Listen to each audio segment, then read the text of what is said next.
입니다. 오늘은 어떤 시선으로 일상을 바라보고 있나요? 라는 제목으로 함께 은혜를 나누도록 하겠습니다. 말씀을 들으시다가 하나님의 음성을 들으시고 결단하시는 우리 성도 되기를 바랍니다. Until they are home 이라는 그러한 말이 있습니다. 이 말은 미군 실종자 수색 사령부에 게시되어 있는 말입니다. 모든 포로들이 다 집으로 돌아올 때까지 라는 그러한 문구입니다. 미군은 실종된 그 포로들 단 한 명이라도 집에 돌아올 때까지 수색을 멈추지 않겠다라고 이러한 글귀를 써놓고 그리고 그들을 찾기 위해 애씁니다. 즉 포로들 모두에게 시선을 두고 그들로 하여금 집으로 돌아오도록 그렇게 마음과 온 정성을 다하는 사람들입니다. 그런데 실종자 한 명을 찾는데 그들이 쓰는 비용이 얼마냐면은 100만 달러입니다. 12억 2천만 원, 우리나라 돈으로 그렇습니다. 그리고 실종자가 얼마나 많든지 적든지 1년에 이 사람들을 위해서 쓰는 비용이 있는데 이거의 10배인 120억, 약 120억을 실종자를 찾는데 사용한다고 합니다. 멀리는 100년, 가까이는 1년, 모든 실종자를 찾기 위해서 애를 쓰는 그들의 마음, 정말 그 안에 사랑이, 나라를 위해서 헌신한 사람들을 끝까지 사랑하며 돌보겠다는 그러한 마음이 담겨져 있어 이 글을 볼 때마다 짠합니다. 그런데 우리 하나님께서 우리 그 이스라엘 백성들, 포로로 잡혀간 이스라엘 백성들에게 뭐라고 이야기하시냐면 에레미야 29장 14절에서 너희를 포로에서 돌아오게 하리라 이렇게 말씀을 하고 계십니다. 에레미야서 29장 14절을 보면 여호와의 말이다. 내가 너희에게 발견될 것이다. 그리고 내가 너희의 포로 상태를 돌이킬 것이다. 내가 너희를 추방했던 모든 곳에서 곳들과 모든 민족들로부터 너희를 모을 것이다. 그리고 내가 너희를 포로로 끌려가게 했던 그곳으로 다시 데려올 것이다. 여호와의 말이다. 이스라엘이 멸망하기 전에 포로 상태로 갈 것임을 이야기하시고 그리고 너희가 포로된 그곳에서 내가 너희를 데려올 것이다 라고 이야기를 하시는 것입니다. Until they are home, 그들이 집으로 돌아올 때까지 미군의 폐허처럼 우리 하나님께서 너희들을 모두 내가 포로로 끌려가게 했던 그것에서 돌아오게 하리라. 하나님의 따뜻한 시선이 담겨 있는 말씀입니다. BC 606년 이들은 이 에레미야의 예고처럼 포로로 잡혀갔습니다. 그런데 하나님께서 그들에게 70년 후에 내가 너희들을 고국으로 돌아오게 하리라 약속을 하셨습니다. 여러분, 이 약속이 그대로 이루어지리라고 믿는 사람은 많지 않을 것입니다. 그러나 우리 하나님께서는 이 약속을 지키셨습니다. BC 536년 바로 포로로 606년에 잡혀간 지 정확히 70년 후에 우리 하나님께서는 스룹바벨을 통해서 바벨론의 잡혀갔던 1차 포로를 귀환하게 하십니다. 그리고 에스라를 통해서 458년 2차로 포로를 귀환하게 하시고, 그리고 3차로 느헤미야를 통해서 444년 포로를 완전히 귀환시키십니다. 에스라와 느헤미야의 이러한 기록된 내용이 적혀 있습니다. 그런데 여러분, 더 놀라운 사실은 이 포로로 잡혀간 바벨론을 거기에서 이들이 벗어날 길이 없었습니다. 너무나 강력한 나라였고 세계 최강의 나라에 포로로 잡혀간 것입니다. 그들의 힘으로 독립운동을 해서 벗어날 수도 없습니다. 그런데 우리 하나님께서 바벨론보다 더 강력한 나라로 바벨론을 치게 하셨고, 그리고 이 바벨론을 무너뜨리셨고, 그리고 승리한 그 페르시아의 왕 고레스를 통해서 이 이스라엘 백성들을 해방시키셨습니다. 하나님의 놀라운 은혜가 이 위에 넘치게 있었다. 미리 약속하신 것을 그대로 이루시고 약속하신 그대로 하나님이 움직여 주셨습니다. 이렇게 바벨론을 무찌른 고레스 왕은 오늘 말씀 1절에 보면은 공문을 띄어서 그 이스라엘 백성의 포로에서 해방시키는 그러한 일을 감당합니다. 1절을 보면 여호와께서 에레미야의 입으로 하신 말씀을 이루기 위해 페르시아 왕 고레스 1년에 페르시아 왕 고레스의 마음을 감동시키셔서 그가 온 나라에 칙령을 공포하고 공문을 보내게 하셨습니다. 여러분, 여기 1장 1절에서 우리 눈에 들어오는 문구가 있는데 고레스의 마음을 감동시키셨다. 하나님은 그를 따르는 자들의 마음을 움직이시기 위해서 감동시켜 주십니다.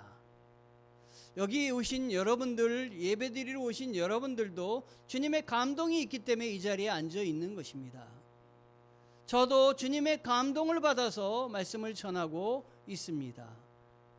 이렇게 고레스에게 감동을 주셔서 그로 하여금 움직이게 하시고 하나님 나라 백성들을 해방시키셔서 고국으로 돌아가게 하십니다. 그리고 칙령을 공포하고 공문을 자기가 다스리는 그 지역에 보냈습니다. 그래서 이제 포로들을 이 이스라엘 본래 땅으로 그들이 포로로 잡혀왔던 곳으로 보내십니다. 에레미야 말씀에 포로로 잡혀왔던 곳으로 내가 너희들을 모아서 보내겠다고 하신 그 말씀이 그대로 이루어졌습니다. 그런데 이렇게 포로를 귀환시키는 목적이 2절에 나옵니다. 자, 2절을 보면 페르시아 왕 고레스가 말한다. 하늘의 하나님 여호와께서 내게 세상의 온 나라를 주셨고 그분을 위해 유다의 예루살렘에 성전을 세울 임무를 주셨다. 여러분, 페르시아 왕 고레스는 해방시키는 것뿐만 아니라 그에게 하늘의 하나님 여호와께서 그 사명 임무를 주셨는데 너희들을 해방시키면서 해방시키는 목적을 분명히 나에게 부여해 주었다. 그것은 예루살렘에 성전을 세우는 일이다. 너희가 포로에서 돌아가는 것은 가서 성전을 세우라는 명령 때문이니 너희들은 돌아가서 성전을 세우거라. 왕이 이렇게 이야기를 합니다. 하나님께서 필요하시다면 이방왕, 하나님을 믿지 않는 나라의 왕까지 움직여 주셔서 그의 마음을 감동시키시고 돌아가게 하시는 하나님이십니다. 여러분, 내 주위에 기도하는 사람이 없다고, 내 주위에 아무도 없다고 여러분 원망하지 마시고, 하나님이 움직이시면 믿지 않는 사람도 움직이시고, 하나님이 움직이신다면 나를 도울 사람을 하나님 온갖 방방곡곡에서 부르신다 믿으시기 바랍니다. 3절에 보니까 여호와의 백성 된 자라는 말이 있습니다. 너희 가운데 하나님을 섬기는 여호와의 백성 된 자, 여호와의 백성이 누구냐? 하나님이 함께 하시기를 바라노니 여호와를 섬기는 백성들은 이제 유다 예루살렘으로 올라가 이스라엘의 하나님 여호와의 집을 지으라. 그분은 예루살렘에 계신 하나님이시다. 이 고레스 왕은 이스라엘 백성들을 보내면서 모두 다 보내는 것이 아니라 자원자로 보내게 합니다. 너희 중에 여호와의 백성 된 자 가라. 여러분, 여기서 이 명령이 떨어졌을 때 가는 사람은 하나님의 백성입니다. 하나님의 백성이 아니면 거기 갈 수가 없는 것이에요. 왜냐하면 이미 70년 동안 한 3대 정도가 거기에 살면서 정착이 되어 있습니다. 그리고 이제는 안정된 삶을 꾸리고 있습니다. 그런데 그 모든 것들을 포기하고 성전을 지러 올라가라는 것은 아주 큰 수고를 해야 되는 상황입니다. 그런데 하나님께서는 고레스 왕만 감동시키시는 것이 아니라 거기에 있는 여호와의 백성들을 감동시키셔서 그들로 하여금 성전을 짓는 일들을 능히 감당하게 스스로 결단을 내서 예루살렘에 올라가게 하십니다. 하나님은 하나님의 일들을 위해서 특별히 준비하고 구별된 사람들을 부르시고 사용하여 주십니다. 여러분들이 이런 하나님의 명령을 떨어졌을 때 하나님의 백성 된 자, 여호와의 백성으로서 결단하여서 하나님, 제가 여기 있습니다. 제가 주님의 일을 제가 감당하겠사오니 나를 도와 주시옵소서 결단하며 분연히 일어나는 성도들 되기를 주님의 이름으로 부탁드립니다. 자, 이렇게 해서 이 고레스 왕은 공문을 적어서 공문을 사방으로 보냈는데, 공문의 내용은 여호와의 백성은 예루살렘에 가서 성전을 건축해야 되는데 너희들이 그 성전을 건축하는 일을 도와라 라고 하는 것입니다. 자, 그 백성은 믿지 않는 백성들입니다. 그런데 그 믿지 않는 백성들에게 왕이 공문을 이렇게 띄웠습니다. 놀랍게도 왕의 공문은, 왕은 힘이요 또 왕의 말을 무조건 따라야 하기 때문에 백성들은 이 말을 따라서 이 성전을 건축하는데 도움을 줄 수 있는 갖가지 도움을 그들에게 행합니다. 공문에 담긴 의미심장한 뜻이 무엇입니까? 예루살렘에 돌아가는 사람이 진정한 하나님의 백성이다. 그들을 도와야 된다라는 말씀입니다. 하나님께서는 이처럼 바벨론에서 새 나라에 필요한 일꾼들을 모집하셨습니다. 왜 이스라엘 땅에서 모집하지 않으시고 왜 바벨론 포로로 잡아가면서 그러한 일들을 하시고 계신가? 우리는 생각해 볼 필요가 있습니다. 이스라엘 땅은 죄가 간영해서, 그리고 모든 사람이 죄의 환경 속에서 있기 때문에 거기서 새로운 사람이 주님의 일꾼이 태어나기가 쉽지가 않습니다. 우리 하나님은 그러한 그 죄악을 그들에게서 그 죄악 가운데 그들을 벌하시고 포로로 잡혀가게, 나라가 망하게 했습니다. 나라가 망한 상태에서 돌아보니 자기들의 잘못이 깨달아졌고, 그리고 이제 돌이켜야 되겠다는 생각이 마음속에 들었습니다. 그렇게 하나님께 살려달라고, 하나님 저희들을 회복시켜달라고 기도하는 사람들을 남겨두셨고, 그런 사람들을 위해서 하나님이 들어 거기서 사람을, 일할 일꾼을 불러 모으셨습니다. 하나님은 일할 일꾼들을 부르십니다. 어떤 상황에서 부를지 알 수가 없습니다. 한 번은 저희 아들 목사가 유치부에 전도사로 있을 때 명절 때가 돼서 설교를 하는데, 이 명절 때면은 제사를 지내기보다 하나님께 예배를 드려야 된다, 이런 말을 어린아이들 앞에서 했다고 합니다.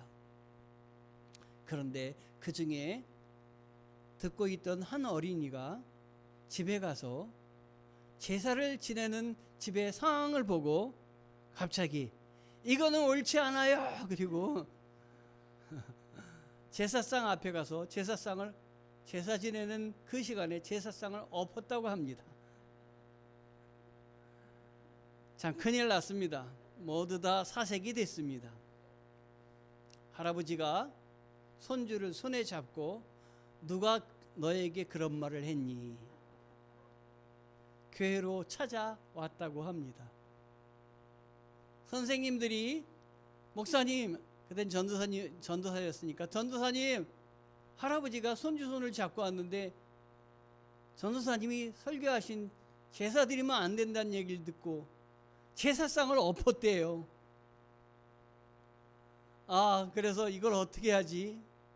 이걸 어떻게 하면 좋지? 그 순간 할아버지를 만날 그 마음이 전혀 들지 않아서 어디로 숨을까 도망갈까 이런 마음으로 겨우겨우 할아버지 앞에 끌려갔다고 합니다.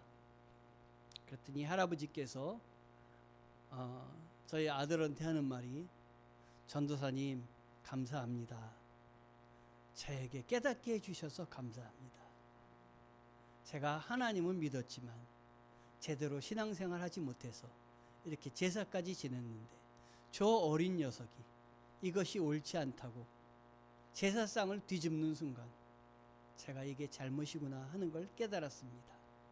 그래서 이렇게 어린아이의 마음을 변화시켜 주신 그 전도사님을 꼭 뵙고 인사드리고 싶었습니다. 내일부터 저도 이 교회에 나오겠습니다. 주여. 우리 하나님께서는 어떤 상황에서든지 사람을 부르십니다. 하나님이 필요한 일꾼을 모집하십니다. 그러니 여러분들도 믿음으로 내 힘으로 하지 마시고 하나님이 움직여 주실 터이니 하나님 앞에 기도하고 전도하시기 바랍니다. 그래서 데려다가 내 집을 채우라는 이 말씀 여러분이 실천하시기 바랍니다. 자, 이렇게 공문까지 띄우고 이스라엘 백성들을 향해서 돌아가라 했을 때 이스라엘 백성들이 돌아가고자 하는 사람들이 나왔습니다. 그리고 이 돌아가고자 하는 사람들에게 왕의 공문은 위력을 발휘해서 풍성하게 돌아가도록 온갖 것을 제공해 줬는데 그 제공한 내용이 4절에 나옵니다. 먼저 헌금으로 돕게 했습니다. 1장 4절에 보면 포로로 잡혀온 백성들이 어디에 살든 그 지역의 사람들은 그들에게 금은과 물품과 가축으로 도와 예루살렘에 있는 하나님의 집을 위해 기꺼이 헌금을 드릴 수 있게 하라. 금과 은 그리고 온갖 물품 그리고 가축을 예물로 드렸습니다. 그 예물의 내용이 2장 66절에서 68절에 나오는데 어마어마합니다. 또 말 736마리, 노새 245마리, 낙타 435마리, 나귀 6720마리. 그리고 몇몇 족장들은 예루살렘 여호와의 집에 도착해 그 자리에 하나님의 집을 재건하기 위해 기꺼이 족장들도 예물을 드렸습니다. 믿지 않는 사람들이 이렇게 말과 노새와 낙타와 그리고 나귀를 드렸더니 거기 가서 일을 하겠다고 하는 이스라엘 그 족장들이 가서 하나님 앞에 예물을 드렸습니다. 밖에서도 예물을 드렸지만 나가서 일을 하는 사람도 예물을 드렸습니다. 여러분, 예물은 하나님이 여러분의 마음을 감동시킬 때 드릴 수 있는 것입니다. 매 예배 때마다 예물을 드리시기 바랍니다. 예물은 여러분의 신앙의 바로미터입니다. 여러분의 신앙의 모습을 하나님이 보실 줄 압니다. 하나님이 갚아 주십니다. 여러분, 아깝게 생각하지 마시기 바랍니다. 에스라서 2장 69절에 또 예물을 드린 내용이 나오는데 그들은 이 일을 위해 각자 자기 능력에 따라 그 보물창고에 금 6만 1000다리, 금 500kg입니다. 500kg를 드렸고 5천만에 은 5천만에 은 3톤을 드렸고 제사장이 입을 옷 100벌을 드렸습니다. 필요한 모든 예물들 제사장이 제사 지낼 때 그 쓸 옷도 100벌씩이나 드렸습니다. 놀랍지 않습니까? 여러분, 이렇게 이런 일이 가능한 이유는 무엇입니까? 운이 좋아서 그렇습니까? 왕을 잘 만나서 그렇습니까? 하나님의 거룩한 손길이 있었기 때문입니다. 여러분, 여러분 가운데 하나님의 거룩한 손길이 있어서 지금까지 이만큼 살아오셨음을 느끼시기 바랍니다. 여러분 그걸 느끼셔야 됩니다. 하나님이 필요하실 땐 하나님이 움직여 주시고 사람도 보내주십니다. 하나님께 감동받은 자들이 이렇게 움직였습니다. 5절에 보니까 이에 유다와 베냐민 족장들과 제사장들과 레위 사람들과 그 마음이 하나님께 감동을 받고, 이 부분이 참 은혜가 됩니다. 하나님께 감동을 받고 올라가서 예루살렘의 여호와의 성전을 건축하고자 하는 자가 다 일어나니.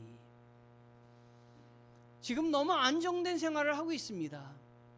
비록 포로로 잡혀왔지만 열심히 일해서 거기에 이제 삶의 터전을 가꾸었습니다.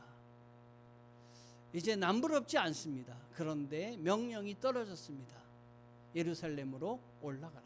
가서 성전을 지어라. 돈 받는 것도 아닙니다. 그런데 이 말에 하나님의 감동을 받은 사람이 있었습니다. 그래서 성전을 건축해야 되겠다고 하는 자들은 다 일어납니다. 제가 개척을 처음 할 때 한 목사님께서, 목사님 앞으로 개척할 때 물질은 염려하지 마세요. 하나님이 채워주십니다. 이런 얘기를 하셨어요. 근데 제가 걱정을 했을까요? 안 했을까요? 무척 많이 걱정을 했습니다.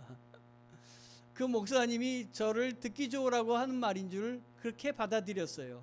어떻게 걱정을 안 해? 어떻게 하나님이 물질을 다 주시오? 근데 지금 돌아보니까 여러분, 그 고백을 여러분과 제가 할 수가 있습니다. 하나님이, 하나님의 감동으로 되는 일은 다 채워주십니다. 여러분이 감동으로 드리는 많은 것들 채워주십니다. 하나님의 손길을 느껴보시기 바랍니다, 여러분. 에스라서 2장 64절에서 65절에 그래서 감동을 받아서 이스라엘로 되돌아온 사람들의 수가 나오는데, 포로에서 돌아온 회중이 다 합쳐서 42,360명이었다고 합니다. 그 외에도 남녀종이 7,337명이 따라왔고 노래하는 사람이 200명이 따라왔습니다. 모두 합하면 500명이나 약 5만 명이나 됩니다. 물론 많은 사람이 따라오지 않았지만 그래도 결단하고 따라온 사람이 있었다라고 하는 것입니다. 이러한 사람들을 거룩한 그루터기라고 합니다. 남은 자라고 합니다. 하나님이 하나님의 일을 위해서 남겨놓은 자들, 영어로 얘기하면 렘난트라고 합니다. 그래서 사람들은 렘난트 의식, 남은 자의 의식을 가지고 살아가라 라고 이야기를 하십니다. 그의 많은 사람들은 세상으로 뿔뿔이 흩어져서 전 세계에 유대인이 퍼져 있습니다. 그러나 이때 돌아온 사람들은 이 유대 나라 이스라엘을 지키고 이스라엘의 성전을 세워서 그 나라를 계속해서 이루어 갔습니다. 여러분, 하나님 앞에 결단코 하나님이 쓰시겠다고 할 때 분연히 일어나시기 바랍니다. 하나님, 제가 여기 있습니다. 제가 하나님의 일을 감당하겠습니다. 마지막 그 한 사람이 제가 되기를 원합니다. 이렇게 결단하는 사람을 하나님은 감동을 주시고 은혜를 주시고 하나님은 절대로 외면하지 않으십니다. 사도행전 1장 8절을 저는 목회하면서 붙잡고 있습니다. 오직 성령이 너희에게 임하시면 너희가 권능을 받고 예루살렘과 온 유대와 사마리아와 땅끝까지 이르러 내 증인이 되리라. 목회를 하면서 한 명도 없을 때 하나님이 이 말씀을 주셨습니다. 내 힘으로는 안 되지만 성령이 내게 임하면 내가 성령의 권능을 받고 온 곳에 다 다니면서 내 증인이 되어서 말씀을 전하게 되고, 그렇게 되면 내가 너에게 역사하여 주리라, 이 말씀입니다. 그 말씀대로 지금 하나님께서 우리 교회를 선하게 이끌고 계십니다. 물질을 준비시키신 하나님은 일할 사람도 준비시킨다는 사실을 우리는 오늘 말씀에서 볼 수가 있습니다. 고레스를 통해서 물질을 준비하고 성전을 건축하려고 이렇게 결단하게 하셨는데, 하나님은 이 결단에 그 응답해서 이스라엘 백성들 5만 명이나 되는 사람들을 그 자기의 집을 다 버리고 하나님의 성전을 짓겠다고 나서게 해 주셨습니다. 하나님은 그들을 지키십니다. 또한 하나님께서는 그냥 가서 성전만 짓는 것이 아니라 거기에 필요한 그릇들, 기물들을 돌려 보내주셨는데 7절에서 17절을 보면은 고레스 왕은 느부갓네살이 예루살렘에서 가져와 자기 신전에 들여놨던 여호와의 성전 기물을 꺼냈습니다. 여러분, 바벨론의 느부갓네살 왕이 이스라엘을 멸망시키면서 성전에 있는 금은보화를 다 가지고 갔습니다. 그런데 놀랍게도 우리 하나님께서 그로 하여금 그것을 쓰지 못하게 하고 창고에 두게 해주셨습니다. 그리고 보존하여 주시어서 고레스 왕이 느부갓네살 왕을 멸망시킬 때 고레스 왕에게 다 그거를 주었습니다. 이 고레스 왕은 이것은 성전 기물이므로 내가 쓸 수 없다고 너희들 가져가서 성전을 지으면 거기에서 사용하도록 해라 하고 다 넘겨 주었습니다. 우리 하나님께서 멸망시키셨지만 다 멸망시키신 것이 아니라 남겨놓은 것이 있습니다. 하나님 나라를 위해서 남겨놓은 물건, 남겨놓은 사람, 하나님이 이러신 분입니다. 하나님의 일을 위해서 열심을 다하겠다는 사람을 하나님은 붙잡으시고 외면하시지 않고 그들의 기도를 기억해 주십니다. 그래서 페르시아 왕 고레스는 1장 8절에 보니까 재무관 미드르닷의 손으로 그것을 가지고 나오게 했으며, 미드르닷은 그 수를 세워 유다 왕 총독 세스바살에게 이 모든 것들을 전달해 주었습니다. 얼마나 많은 것들을 전달해 주었을까요? 1장 9절에 보니까 목록이 나오는데 금쟁반이 30개 됐습니다. 은쟁반이 1000개나 됐습니다. 칼이 29개입니다. 아마 우리 교회는 칼 29개를 둔다면은 책상 여러 개에다 다 둬야 될 겁니다. 금쟁반 30개, 은쟁반 1000개. 참 많은 숫자입니다. 금대접이 30개, 그 다음 은대접은 410개, 다른 그릇들은 1000여 개였다고 합니다. 새 성전은 솔로몬 성전의 전통을 계승하게 한다는 것을 이 대접들을 돌려주는 것을 통해서 우리는 알아야 됩니다. 그 솔로몬 성전에서 쓰던 대접들을 다 없애버리신 것이 아니라 잘 보관했다가 다시 새로운 성전에 사용되도록 돌려주는 것은, 하나님은 거기서 드린 기도와 거기서 드린 예물과 거기서 드린 헌신을 기억하고 있다. 내가 그 그릇들 하나하나라도 절대로 함부로 버리지 않게 내가 모아두었다. 너희들이 거룩한 마음, 성결한 마음으로 하나님을 향해서 예배를 드리고 결단을 한다면 내가 너희를 붙잡아 주겠다 하는 말씀입니다. 여러분, 여기 와서 여러분이 들어와서 기도를 합니다. 예배실에 들어와서 눈을 감습니다. 무슨 말을 하든지 간에 하나님이 다 기억하십니다. 여러분이 그냥 왔다 그냥 가면 하나님께 아무 소리를 못하고 왔다 가는 것입니다. 그래서 어떤 분은 기도하는 시간이 하도 없으니까 식사 기도하는 시간만큼만은 열심히 기도한다고 합니다. 그래서 식사 기도할 때 남들 30초만 한다면 한 3, 4분 기도한다고 합니다. 잘못하면 먹을 거 다 없어질 수도 있습니다. 여러분, 그래도 하나님 앞에 기도하는 시간을 들이시기 바랍니다. 하나님이 내 기도를 들으신다, 하나님이 나의 결단을 들으신다, 나를 보고 계시다, 잊지 마시기 바랍니다. 그래서 우리가 하나님께 드릴 마음은 하나님이 주신 이 마음을 신앙의 눈으로 나의 일상들을 바라보는 것입니다. 오늘 설교 제목이 어떤 시선으로 일상을 바라보고 있나요? 입니다. 신앙의 눈으로 바라보시기 바랍니다. 은혜의 눈으로 바라보시기 바랍니다. 29장 11절 에레미야에 이런 말씀이 있습니다. 여호와의 말이다. 내가 너희를 위해 갖고 있던 계획들을 내가 알고 있으니 그것은 평안을 위한 계획이지 재앙을 위한 계획이 아니며 너희에게 미래에 소망을 주기 위한 것이다. 에레미야에게 포로로 잡혀가는 상황에서, 여러분, 포로로 잡혀가니 무슨 평안이 있습니까? 무슨 희망이 있습니까? 무슨 미래가 있습니까? 절망밖에 없지 않겠습니까? 파괴밖에 없지 않습니까? 그런데 에레미야에게 그때 말씀하십니다. 너희들이 지금 이 상황은 평안을 위한 계획이다. 미래에 소망을 주기 위한 거다. 여러분, 이 말을 여러분에게 적용하시기 바랍니다. 어려울 때, 힘들 때, 정말 내 삶에 고난이 계속될 때, 이게 고난으로 끝나는 것이 아니라 터널 안에 있지만 터널 밖으로 나올 때가 있다는 사실을 아시기 바랍니다. 하나님이 미래에 소망을 주시기 위해서 여러분을 이 고난 속에 집어넣으셔서 훈련시키고 계시다.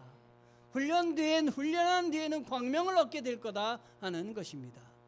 그래서 29장 12절에 그러면 너희가 나를 부르고 와서 내게 기도할 것이요 나는 너희 말을 들을 것이다. 하나님 우리의 고난을 이용하셔서 기도하게 하시고 주님을 찾게 하시고 주님의 말씀을 듣게 하셔서 하나님의 백성으로 훈련받게 해주시는 것입니다. 그리고 13절에 이렇게 귀한 말씀을 허락해 주십니다. 너희가 너희의 온 마음으로 나를 찾을 때 너희가 나를 찾고 나를 발견할 것이다.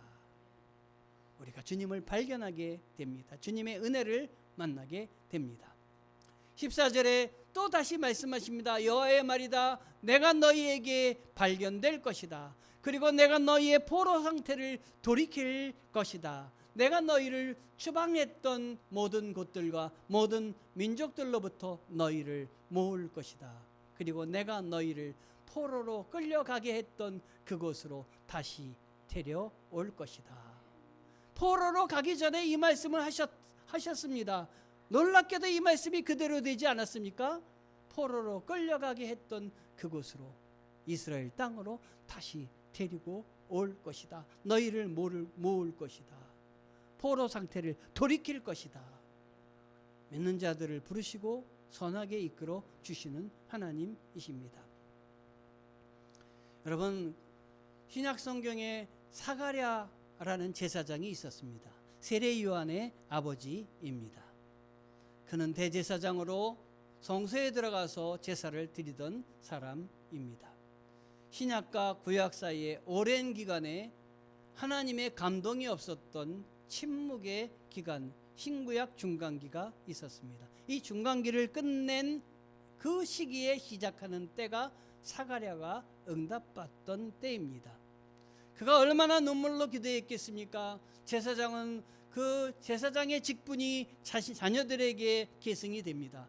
그런데 계승할 상속받을 자녀가 없습니다. 아들이 없습니다.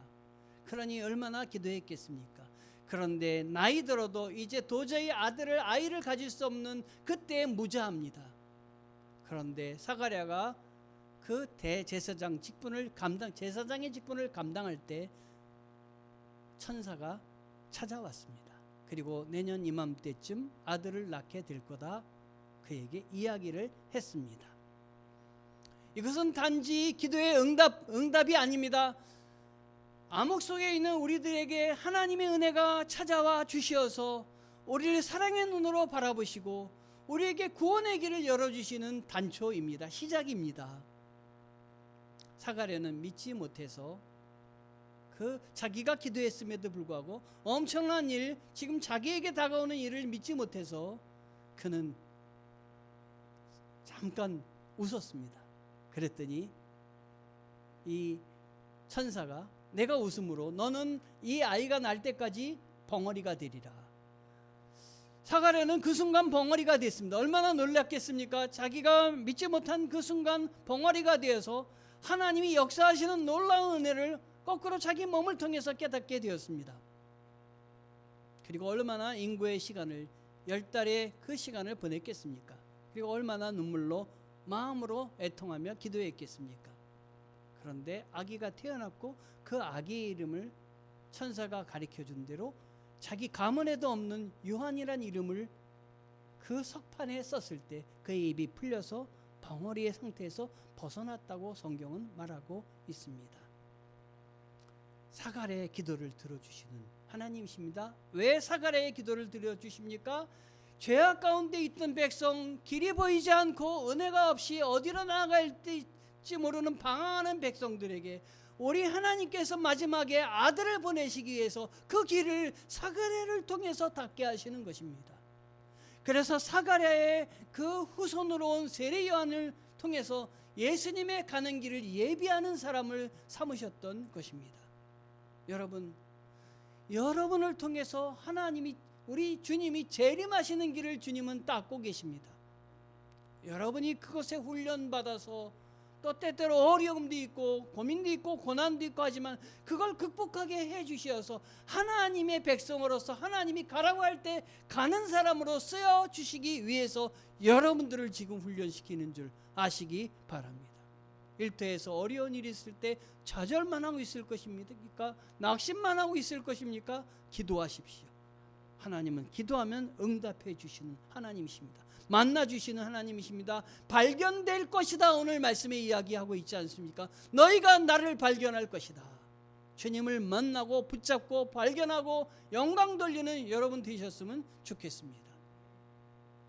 우리를 향한 주님의 시선을 느끼시기 바랍니다. Until they are home. 미군이 마지막 한 명까지라도 집으로 돌아올 때까지 우리는 그들을 찾는 시선을 멈추지 않겠다. 그들은 결단하고 찾아냅니다. 우리를 향한 주님의 시선도 그렇습니다. 마지막 내가 택한 한 명이 나에게 돌아올 때까지 나의 은혜를 알기까지 내가 멈추지 않겠다. 요한복음 6장 38절에 내가 하늘에서 내려온 것은 내 뜻이 아니라 나를 보내신 하나님의 뜻을 이루려는 것이기 때문이다, 예수님이 말씀하셨습니다. 나를 보내신 분의 뜻은 그분이 내게 주신 모든 사람들 중 한 사람도 잃지 않고 마지막 날에 그들을 다시 살리는 것이다. 예수님은 말씀하셨습니다. 그를 위해서 십자가의 그 모진 고난이 그에게 다가와도 끝까지 견뎌내시며 십자가에서 아무 말씀하지 않으시고 내가 다 이루었다 결국에 얘기하셨습니다. 예수님의 십자가의 그 공로로 인해서 우리가 살아났고 하나님께 나아갈 길이 열렸음을 감사하시는 여러분 되시기를 바랍니다. 제가 설교를 준비하다가 십자가 그 사랑 멀리 떠나서라는 그 찬송이 떠올랐습니다. 너무나 은혜가 돼서 이따가 예배 후에 한번 부르고 지금은 가사만 한번 읽어드리겠습니다. 하나님의 은혜를 이 가사를 통해서 느껴보시기 바랍니다.